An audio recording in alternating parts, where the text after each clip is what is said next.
बिस्मिल्लाहिर्रहमानिर्रहीम। अस्सलाम वालेकुम स्टूडेंट्स, उम्मीद है कि आप सब खैरियत से होंगे। स्टूडेंट्स, अब हम बात करेंगे जो हमारे पास नेक्स्ट नॉवेलिस्ट है जॉर्ज मेरेडिथ। तो ये हमारे पास कौन है बेटा? ये हमारे पास लेटर विक्टोरियन नॉवेलिस्ट है बेटा, लेटर विक्टोरियन नॉवेलिस्ट हैं। और आपको पता है बेटा हमारा रेफरेंस कहाँ है, हम कहाँ से ये सारे बातें उठाते हैं। तो बेटा वो मैं आपको ज़रा बता देता हूँ। बेटा आपको पता है कि हम A critical history of English literature, a critical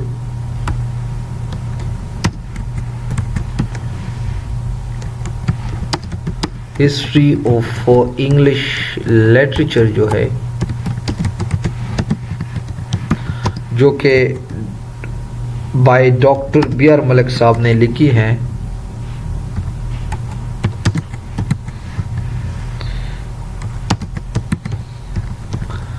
Malik साहब ने लिखी है और इसमें हमने क्या की है, वी हैव ऑलमोस्ट अपलोडेड 118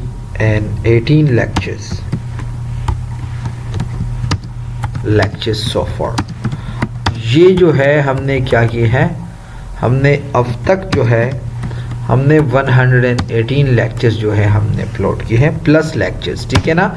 और हम कंप्लीट बड़े डिटेल के साथ जो है इस हिस्ट्री को हम जो है हमने कोई कसर नहीं छोड़ा है। जो बिगनर्स है, जो आपका जितने भी हमारे पास बिगनर स्टूडेंट्स हैं, बिगनर्स के अलावा जितने भी हमारे पास स्टूडेंट्स कोई भी कम्पिटिटिव एग्ज़ाम के लिए तैयारी करते हो, कम्पिटिटिव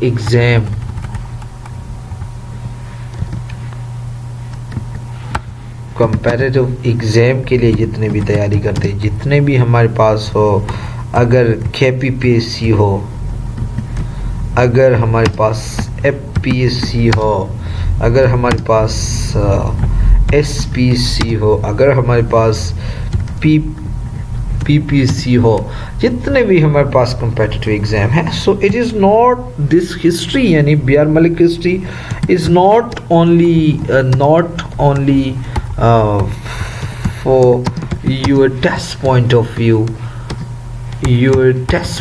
view, ये सिर्फ आपके लिए नहीं है, सिर्फ टेस्ट के लिए नहीं है, but it is very very important. It is very very important for what? It is very very important for your interview।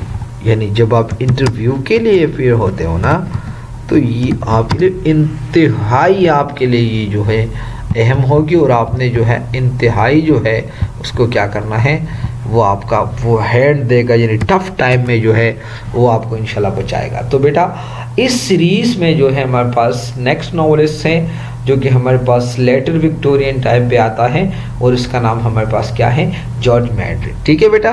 तो ये तो मैं आपको बता दिया कि ये हमारे पास जनरल इंट्रो है कि why we are in this succession, यानी इस तसलसल में हम क्यों हैं, तो वो आपको पता चला। शायद जो है आप इसमें मज़ीद कंफ्यूज नहीं होंगे, ठीक है बेटा।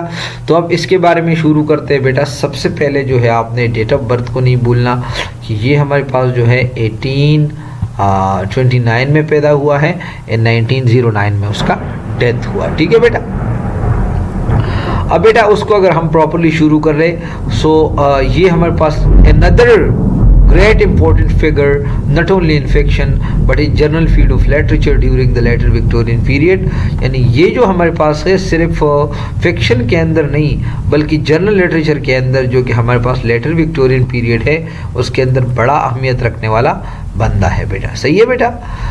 अगर उसके हम he was though poet at heart but he express himself, बेटा ये आप ज़रा नोट कर ले कि इस लाइन के अंदर क्या है, ठीक है बेटा। ये मैंने क्रक्स उठाए हैं बहुत। He was though poet at heart but he express himself as a medium of novel which became more and more popular. याद रखिए वो जॉर्ज मेरेडिथ, आपने ये नहीं बोलना कि ये ओरिजिनली ये पोएट था, लेकिन इसने खुद को एज ए नावलिस्ट साबित किया और नावलिस्ट मीडियम की तरफ वो आया और उन्होंने क्या की, देखिए इसका रीज़न मैं आपको बता देता हूँ। इस तरह हमारे पास थॉमस हार्डी भी है। उस टाइम में पोइट्री के ऊपर बहुत सिवियर क्रिटिसिज्म होता था और इस सिवियर क्रिटिसिज्म की वजह से उन्होंने क्या किया, वो नावल की तरफ आने लगे। ठीक है बेटा। अब अगर उसकी हम द वर्क के ऊपर हम बात कर ले, so the work of him stands apart from the fiction of the country. उसका वर्क जो है वो एक अलग जैसा उस पूरे जो हमारे पास लेटर विक्टोरियन टाइम है उसका वर्क उधर जो है अलग जैसा वो जो है हिस्सा पड़ा है। He did not follow any tradition nor did he found school. क्योंकि उसका वर्क क्यों अलग है, उन्होंने कोई ट्रेडिशन को नहीं फॉलो की, ना वो कोई ख़ास स्कूल को फॉलो की, ना उसने कोई ख़ास स्कूल एस्टेब्लिश की। In fact he was more and more a poet and philosopher and then a novelist. सबसे पहले मैं आपको बता दिया ना कि वो एक पोएट था, इसके बाद वो एक फिलोसफर था और बाद में जो है वो एक नॉवलिस्ट था। ये बहुत लाजमी है। अगर उसकी नावल की हम बात कर ले, सो ही केयर्ड लिटिल फॉर इंसिडेंट्स और प्लॉट्स, यानी वो प्लॉट्स के और इसके अंदर जो इंसिडेंट्स होते हैं उसका केयर नहीं करते, but use them principally to illustrate the active comic spirit comedy. यानी वो जो है उन्होंने क्या की, उन्होंने ये नहीं कि ये कैसा देखेगा, यानी वो जो है जैसे हम पश्चिम में कहते हैं ना, वो छिल लगा रहा था, हर एक मोमेंट को वो कॉमिक सीन में वो प्रेजेंट करता था। और कॉमेडी वो किस तरह डिफाइन करता है, वो कहते he conceives as a muse of watching the action of men and women, detecting and pointing to their inconsistencies which with the view to their moral improvement। हाँ बेटा आप तो समझ के ना, वो जो है वो कहते हैं ना कॉमेडी उसको कहते हैं ना जो उसके अंदर इनकन्सिस्टेंसीज आते हैं, ठीक है ना, जो लेजी फंस उसके अंदर आते हैं और वो क्या करते हैं एक दूसरे के सहारे पे वो पड़े हुए होते हैं, जैसे कि ये होगा ये होगा ये होगा बाकी कुछ नहीं होगा। तो कहते हैं ना कॉमेडी जो है सबसे बेहतरीन कॉमेडी और हमारे पास वो वाला मोमेंट है। अब बेटा अगर उसके मज़ीद हम बात कर ले तो उसके नावल के ऊपर अगर हम बात कर ले, so the ordeal of Richard Feverel जो है which is one of the earliest modern novel and it is one of his best, यानी ये उसका बेस्ट नावल है और इसका अर्लीस्ट नावल है। Its theme is advice bringing of an only son. उसका थीम जो है आपको ये शो करता है कि how you will bring of your beloved son, यानी आपका एक सिंगल सन है उसको अपने ऑफस्प्रिंग कैसा करना है, उसको अपने देखभाल कैसा करना है। His another novels Evans Harringtons, Rhoda Fleming and Henry Richmond. Above all, he wrote The Egoist, which is more perfect illustration of him meant of comedy. In this work, he reached the climax of art. बेटा उसने एक work produce की, उसने बहुत सारे novel, सिर्फ ये नहीं जो मैंने मेंशन की, उन्होंने जो है जो खास नावल उन्होंने क्या की, उन्होंने प्रोड्यूस की जिसका नाम क्या है, द इगोइस्ट उसका एक नावल है। ठीक है बेटा, द इगोइस्ट। इसके अंदर जो है उन्होंने क्या की, उन्होंने उसको एक तो उसका आर्टिस्टिक परफेक्शन की तरफ जो है उन्होंने वो इसकी वजह से वो गया और ये एक बेस्ट एग्जांपल है कि उन्होंने कैसा जो है वो हर एक चीज़ से वो कॉमेडी निकालता था। And he reach the climax of art, और यानी अपने आर्ट या फन के वो क्लाइमेक्स तक भी वो जा पहुंचा। ठीक है बेटा। Like George Eliot made it was a psychologist, George Eliot जैसा ही वो भी साइकोलॉजिस्ट था। And he tries to unreveal the mysteries of human personality and prove का मतलब टू डिग आउट का मतलब निकालना, द हिडन स्प्रिंग देयर। वो कहते हैं ना कि मैं लोगों के जो हमारे पास क्या है जो कि मायूसिया है या जो अफगान है या जो हम हैं उसको मैं अनरिवील करूं और उसको मैं ऐसा फॉर्म में मैं प्रोड्यूस करूं कि सिर्फ खुशी खुशी वो नज़र आ जाए। He style he seldom speak directly and he frequently uses maxims and अप्रेजम्स।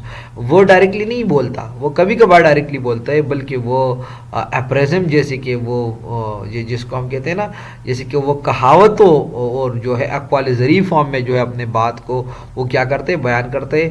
In which are concentrated his criticism of contemporary life, और वो अपने अप्रेजम के थ्रू या जो मैगजिम के थ्रू जो है अपने कंटेम्प्रेरी लाइफ यानी उस दौर के जो ज़िंदगी थे उसके ऊपर वो कमेंट पास करते हैं। Like Browning Meredith preaches the optimistic and positive attitude। इस तरह हमारे पास उसका एक पोएट भी था विक्टोरियन का, ब्राउनिंग, वो क्या व्यू प्रोड्यूस करता, वो ऑप्टिमिस्टिक व्यू, उम्मीद वाला व्यू वो प्रोड्यूस करता था और पेश करता, लोगों के जहन में आता था, और positive attitude when influenced by the theory of evolution, जो कि जो थ्योरी ऑफ एवोल्यूशन आया था, मैंने आपको बता दिया इससे पहले लेक्चर में कि हमारे पास थ्योरी ऑफ एवोल्यूशन क्या है, जो कि हमारे पास चार्ल्स डार्विन ने प्रपोज की है। वो कहते हैं ये हमारे पास एक ऐसी थ्योरी है कि man is not the voice of God, rather man is the refined shape of monkey. तो लोग इससे बहुत ज़्यादा परेशान हो गए, यानी इस परेशानी की हालत में वो उम्मीद करते थे, वो कहते हैं सही वक्त आएगा, नहीं believe that human race is evolving toward the perfection. उन्हें बोला कि नहीं, ह्यूमन रेस जो है अब वो हकीकत को जानेगा। Though the novels of modern has been written in difficult style, but they have special message for the modern man who find himself involved in depressing atmosphere. ये बहुत ज़बरदस्त लाइन है कि दो अगर आप मैड्रिड के नावल्स को आप पढ़ ले तो आपको ऐसा लगता है कि वो बड़ा मुश्किल फॉर्म में उन्होंने लिखी है, लेकिन जब क्या हो, जब इसको आप थोड़ा वो कर ले, क्या कर ले, जब वो बंदा जो मॉडर्न टाइम के डिप्रेशन वगैरह का शिकार है तो उसका वो काफ़ी हेल्प करेगा और उसका वो काफ़ी काम आएगा। तो बेटा ये हमारे पास हुआ जो जॉर्ज मैड्रिड के ऊपर लेक्चर। यहाँ तक कोई सवाल हो तो आप पूछ सकते हैं, सवाल ना हो बेटा तो हमारे साथ रहे, इंशाल्लाह आपका बहुत ज़्यादा फ़ायदा होगा। थैंक यू बेटा, अल्लाह हाफिज़।